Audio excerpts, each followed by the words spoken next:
దేవుని పరిశుద్ధమైన నామమునికి మహిమ కలుగును గాక. ప్రియ దేవుని జనాంగమా, ఈ యొక్క ఉదయకాల సమయంలో దేవుడు మనకు అనుగ్రహిస్తున్న వాగ్దానము యిర్మీయా గ్రంథము 35వ అధ్యాయము 19వ వచనం. కాబట్టి ఇశ్రాయేలు దేవుడును సైన్యములకు అధిపతియగు యెహోవా సెలవిచ్చినదేమనగా, నా సన్నిధిలో నిలుచుటకు రేకాబునకు కుమారుడైన యెహోనాదాబు సంతతివాడు ఎన్నడూ నుండక మానడు.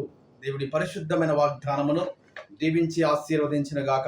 ఈ లేఖన భాగమును గాని మనము గమనించినట్లయితే గనక, మరి రేకాబు సంతతి వాడైనటువంటి యెహోనాదాబు గురించి, అతని వంశములో, అతని కుటుంబములో జన్మించినటువంటి ఆ యొక్క జనాంగము గురించి పరిశుద్ధాత్మ దేవుడు చక్కని వాగ్దానమును ఈ లేఖనము ద్వారా ఈ యొక్క ఉదయకాల సమయంలో మనందరికీ కూడా తెలియజేస్తూ ఉన్నాడు.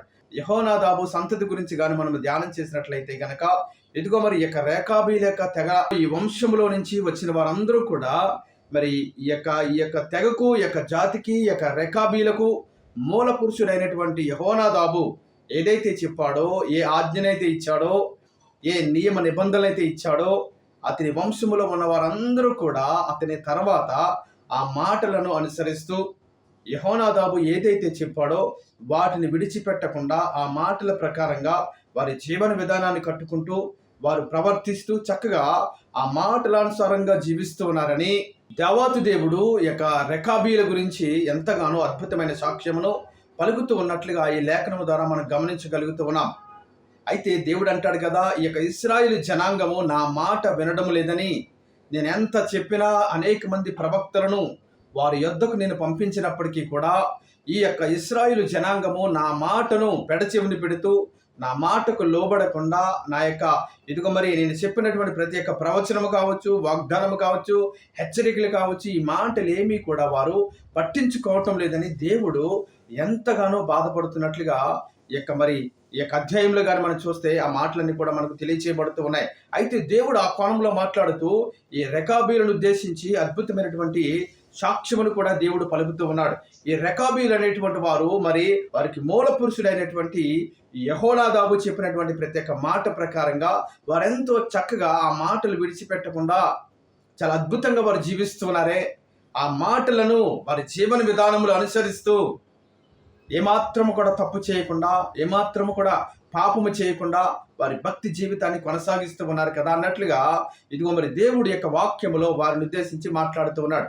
దేవుడు అంటాడు కదా, రేకాబీల యొక్క వంశములో యెహోనాదాబు యొక్క సంతతిలో పుట్టినటువంటి వారు ఇదిగో నా సన్నిధిలో ఇదిగో మరి ఒక్కరైనప్పటికీ కూడా నిలిచి ఉంటారు అన్నట్లుగా వారికి ఒక అద్భుతమైనటువంటి వాగ్దానమును దేవుడు ఇస్తూ ఉన్నాడు. ఎంతవరకు నిలిచి ఉంటారు?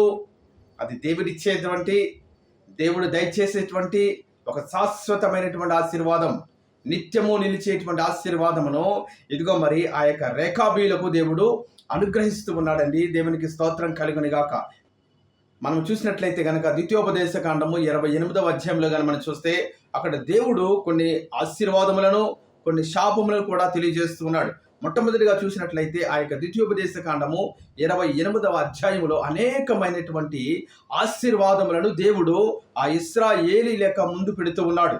మీరు ఈ రీతిగా కానీ నడుచుకున్నట్లయితే, నా మాట విని నా యొక్క మాట ప్రకారంగా కానీ మీరు జీవించినట్లయితే గనక, మీ పాపాలు విడిచిపెట్టి, మీ యొక్క అతిక్రమాలు విడిచిపెట్టి, ఈ లోకముని కానీ లోకములో ఉన్న వాటిని కానీ ఆశ్రయించకుండా నా మాట ప్రకారంగా కానీ మీరు జీవించినట్లయితే, ఇదిగో నేను మీకు ఇచ్చే దీవెన ఏంటో తెలుసా అన్నట్లుగా ఆ అధ్యాయం అంతా కూడా చూసినట్లయితే అనేకమైన దీవెనలు, అనేకమైన ఆశీర్వాదములను ఇశ్రాయేలు జనాంగం ఎదుట దేవుడు పెడుతూ ఉన్నట్లుగా చూస్తూ ఉన్నాం.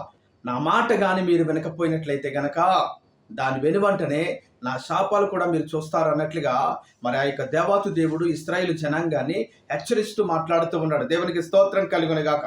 ఈ రెకాబీల గురించి దేవుడు ఒక అద్భుతమైన సాక్ష్యమును పలుకుతున్నట్లుగా ఇదిగో మరి నేటి యొక్క ఉదయకాల సమయంలో ఈ వాగ్దానము ద్వారా మనమందరము కూడా గమనించగలుగుతున్నాం. కాబట్టి ప్రియ దేవుని జనాంగమా, వాక్యాన్ని మనం వింటున్నప్పుడు, వాక్యాన్ని మనం చదువుతూ ఉన్నప్పుడు, ఇలాంటి వాగ్దానాలు మనం వింటున్నప్పుడు ఆ మాట ప్రకారంగా మనం నడవాలి. ఆ మాటల ప్రకారంగా మన జీవన విధానాన్ని మనం కట్టుకోవాలి. దేవుడు ఎప్పుడు తన కృపను మన మీద చూపిస్తూ ఉంటాడంటే, ఆయన మాట మనం విన్నప్పుడు, ఆయన మాట ప్రకారంగా మనం నడిచినప్పుడు, ఎప్పుడైతే దేవుని మాట విని ఆ మాట ప్రకారంగా నడుస్తామో అనేకమైన దీవెనలు, అనేకమైన ఆశీర్వాదములను దేవుడు మనకు అనుగ్రహిస్తాడండి. దేవునికి స్తోత్రం కలుగును గాక. ఇదిగో ఆ రెకాబీలకు ఎలాగైతే దేవుడు ఒక శాశ్వతమైనటువంటి దీవెన, చిరకాలము నిలిచేటువంటి ఆశీర్వాదమును ఏ రీతికైతే దేవుడు అనుగ్రహించాడో మనకు కూడా దేవుడు ఇవ్వబోతూ ఉన్నాడు. కాబట్టి మనం అందరము కూడా ఆ రెకాబీలు వలె మనము కూడా దేవుని మాట, క్రీస్తు మాట మనం వినేవారిగా ఉండాలి. ఏదైతే క్రీస్తు మనకు చెప్పాడో, ఏదైతే దేవుని వాక్యం మనకు చెప్తూ ఉందో, మనకు బోధిస్తూ ఉందో, ఆ మాటలను మనము వినేవారిగా ఉండాలి. ఆ మాటల ప్రకారంగా మనం నడిచేవారిగా ఉండాలి. అప్పుడే దేవుడు తన ఉన్నతమైన ప్రణాళిక చొప్పున మనందరినీ కూడా దీవించి ఆశీర్వదించే దేవుడు. ఈ ఉదయకాల సమయంలో ఈ వాగ్దానమును దేవుడు దీవించి ఆశీర్వదించును గాక. ఈ వీడియోని వీక్షిస్తున్నటువంటి మిమ్మల్ని అందరినీ కూడా ఆ యొక్క దేవాతి దేవుడు సమృద్ధిగా దీవించి ఆశీర్వదించును గాక. దేవుని యొక్క కృప ఈ దినమున మనందరికీ తోడైండును గాక. ఆమేన్.